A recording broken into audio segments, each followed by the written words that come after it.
Hello, welcome you all on English India YouTube channel. This is Sarita Singh. आज के video lecture में हम जिस टॉपिक को डिस्कस कर रहे हैं वो है प्रीपोजिशंस। प्रीपोजिशंस क्या होते हैं, किसी भी सेंटेंस में इनका क्या यूज होता है, ये सेंटेंस में किस जगह पर आते हैं और ये कितने टाइप्स के होते हैं, इसी बात को हम आज डिस्कस करेंगे।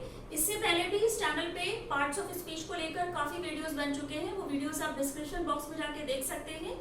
चैनल पर एक सेपरेट लिस्ट भी बनी है, वहां भी आपको प्रीवियस के वीडियोस मिल जाएंगे। तो स्टार्ट करते हैं। हमारा आज का टॉपिक जो है प्रीपोजिशन। प्रीपोजिशन का मतलब होता है, प्री का मतलब होता है पहले और पोजीशन का मतलब होता है स्थान। तो प्रीपोजिशन वो वर्ड्स हैं जो किसी भी सेंटेंस में नाउन या प्रोनाउन से पहले आते हैं और वो उस नाउन या प्रोनाउन का रिलेशन सेंटेंस के अदर वर्ड के साथ बताते हैं। डेफिनेशन इसकी देखते हैं प्रीपोजिशन की। A preposition is a word which is placed before a noun or a pronoun to show its relation to some other word in the sentence। जैसे कि एग्जाम्पल एक सेंटेंस है, the book is on the table। तो यहाँ पर the book और table ये दोनों ही नाउन है। बुक की पोजीशन जिस वर्ड ने बताई है वो है word on। The book is on the table। तो यहाँ पर जो बुक है वो नाउन है और उसकी पोजीशन जो है वो टेबल के ऊपर है, मतलब जो बुक है वो टेबल के ऊपर रखी है। तो नाउन की पोजीशन जिस वर्ड ने बताई है वो वर्ड है ऑन, और ऑन यहाँ पर एज अ प्रीपोजिशन की तरह आया है। प्रीपोजिशन हमेशा ही नाउन या प्रोनाउन की पोजीशन बताता है उस सेंटेंस में और उसका रिलेशन उसी सेंटेंस के अदर वर्ड्स के साथ बताता है। तो अब देखते हैं प्रीपोजिशन कितने काइंड्स के होते हैं। तो types of preposition are simple preposition, compound preposition, double preposition, participle preposition, phrasal preposition, disguise preposition, detached preposition और एप्रोप्रिएट प्रीपोजिशन। तो आज के वीडियो लेक्चर में हम जिस प्रीपोजिशन के टाइप को डिस्कस करेंगे वो है सिंपल प्रीपोजिशन। जो रिमेनिंग के इसके प्रीपोजिशन के टाइप्स हैं उन्हें वन बाय वन हम सेपरेट वीडियो लेक्चर में डिस्कस करेंगे। तो अभी हम जिस प्रीपोजिशन के काइंड को डिस्कस कर रहे हैं वो है सिंपल प्रीपोजिशन। सिंपल प्रीपोजिशन को डिस्कस करते हैं कि सिंपल प्रीपोजिशन कौन से प्रीपोजिशन होते हैं। तो जो सिंपल प्रीपोजिशन होते हैं वो सबसे कॉमन प्रीपोजिशंस होते हैं।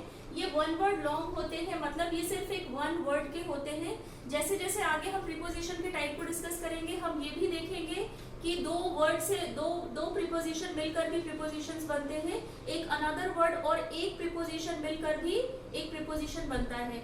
तो क्योंकि हम अभी सिंपल प्रीपोजिशन को डिस्कस कर रहे हैं तो सिंपल प्रीपोजिशन होते हैं in, on, at, of, for, to. तो ये सारे सिंपल प्रीपोजिशन के एग्जांपल हैं। तो ये बहुत ही कॉमन प्रीपोजिशन होता है, हर सेंटेंस में यूज होता है, वन वर्ड लॉन्ग होता है। जैसे कि मैंने आपसे बताया ये सिर्फ वन वर्ड का होता है। कुछ प्रीपोजिशन दो वर्ड्स के होते हैं, कुछ प्रीपोजिशन थ्री वर्ड्स के भी होते हैं। और show relation between noun, pronoun और नाउन फ्रेज। प्रीपोजिशन जो सिंपल प्रीपोजिशन होता है वो रिलेशन बताता है नाउन का, प्रोनाउन का और नाउन फ्रेज का भी रिलेशन ये सेंटेंस में बताता है। इंडिकेट लोकेशन और प्लेस, ये किसी भी जब हम सिंपल प्रीपोजिशन को यूज करते हैं तो ये किसी भी सेंटेंस में किसी लोकेशन या प्लेस के बारे में इंडिकेट करता है, बताता है। और ये ऑल्सो इंडिकेट करता है टाइम रिलेशनशिप, मतलब कितने समय की बात है या कितने समय पहले मैं वहां पर रहता था। तो ये एक टाइम के रिलेशनशिप को भी शो करता है हमारा सिंपल प्रीपोजिशन। कुछ इसी के एग्जाम्पल है, उन्हें हम डिस्कस करते हैं, देखते हैं वो क्या एग्जाम्पल है। जैसे कि एग्जाम्पल 1 है, she lost her ring at the beach. तो यहाँ पर जो रिंग है ये नाउन है और द बीच ये जो वर्ड है ये भी नाउन है। तो जो she lost her ring at the beach, तो यहाँ पर रिंग की बात हो रही है, किसी की रिंग जो है वो खोई है, कहाँ पर, बीच पे। तो यहाँ पर जो एट है ये एज अ प्रीपोजिशन की तरह आया है क्योंकि इसने इंडिकेट करा है, एक चीज बताई है कि जो रिंग लॉस्ट हुई है वो खोई है बीच पर। तो यहाँ पर एट सिंपल प्रीपोजिशन की तरह आया है, इसने इंडिकेट किया है एक लोकेशन को, रिंग के बारे में बताया है। सेंटेंस में नाउन का रिलेशन या नाउन अगर लॉस्ट हुआ है, रिंग अगर लॉस्ट हुई है तो वो कहाँ पे लॉस्ट हुई है उस बात को प्रीपोजिशन एट ने बताया है। नेक्स्ट एग्जांपल है, he sat on the chair. तो यहाँ पर जो द चेयर है वो है हमारा नाउन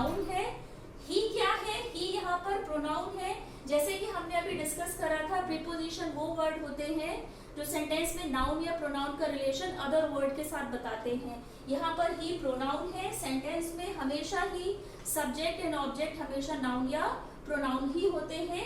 ही सेंटेंस का सब्जेक्ट है, ही की पोजीशन है ऑन द चेयर, मतलब जो ही है, जो पर्सन है वो कहाँ पर बैठा है, ऑन द चेयर। तो जो पर्सन की पोजीशन है उसको बताने का काम प्रीपोजिशन ऑन ने किया है, ये सिंपल प्रीपोजिशन है। थर्ड एग्जांपल है she was hiding under the table.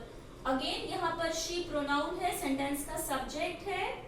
The table यहाँ पर नाउन है, नाउन और प्रोनाउन का रिलेशन जिस वर्ड ने बताया है वो है अंडर। अंडर यहाँ पर एज अ प्रीपोजिशन की तरह आया है, सिंपल प्रीपोजिशन की तरह आया है।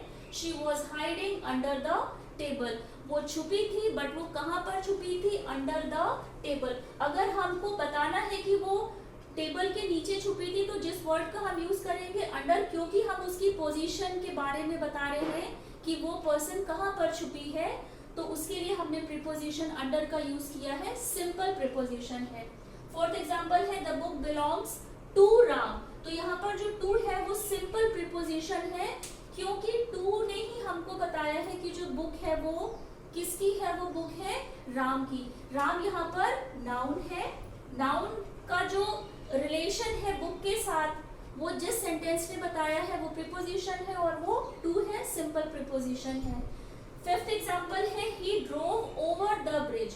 तो यहाँ पर ये बात हो रही है कि उसने ड्रोव मतलब उसने चलाया है, सेकेंड फॉर्म है ही ड्रोव ओवर द ब्रिज, मतलब उसने जो ड्रोव है तो जाहिर सी बात है या तो उसने बाइसिकल चलाई होगी या कार चलाई होगी, तो ही ड्रोव ओवर द ब्रिज मतलब जो भी उसने ड्राइविंग करी, जो भी चीज उसने चलाई, वो कार था, वो बाइसिकल थी, वो चलाई उसने ब्रिज के ऊपर। तो यहाँ पर भी एक हमें लोकेशन के बारे में पता चल रहा है कि over the bridge, the bridge यहाँ पर नाउन है, नाउन का रिलेशन, नाउन की पोजीशन क्या थी सेंटेंस में, नाउन कहाँ पर था, ओवर द ब्रिज। तो यहाँ पर जो वर्ड ओवर है वो सिंपल प्रीपोजिशन की तरह आया है। लास्ट एग्जांपल है we have been living in this apartment for 10 years, मतलब कि हम इस अपार्टमेंट में रह रहे हैं फॉर 10 years। तो जैसे कि हमने आपको ये बताया था कि इंडिकेट टाइम रिलेशनशिप,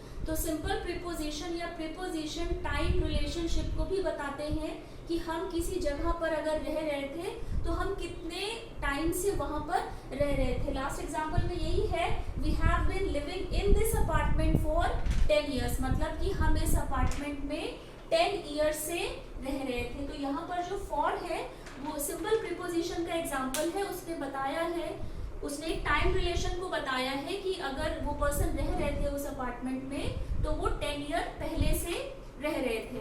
तो आज के वीडियो लेक्चर में हमने सिंपल प्रीपोजिशन को डिस्कस करा है, सिंपल प्रीपोजिशन क्या होते हैं, इसमें जो भी हमने इसके काइंड को अभी डिस्कस करा था कि प्रीपोजिशन के इतने काइंड्स होते हैं। तो आज के वीडियो लेक्चर में हमने सिर्फ सिंपल प्रीपोजिशन को डिस्कस करा है। इसके बाद के जो भी प्रीपोजिशन के टाइप्स हैं उन्हें वन बाय वन हम सेपरेट वीडियो लेक्चर में डिस्कस करेंगे। तो आज के वीडियो लेक्चर में बस इतना ही। टिल देन टेक केयर, मिलते हैं अपने नेक्स्ट वीडियो लेक्चर में। चैनल को लाइक, सब्सक्राइब एंड शेयर जरूर करिएगा, बेल आइकन को प्रेस कर दीजिएगा और जितने भी इस चैनल पर प्रीवियस वीडियोस बन चुके हैं वो सभी आपको प्लेलिस्ट में जाके आप जाएंगे, प्ले चैनल की प्लेलिस्ट में, वहां पे आपको वो सभी वीडियोस मिल जाएंगे। मिलते हैं अपने नेक्स्ट वीडियो लेक्चर में।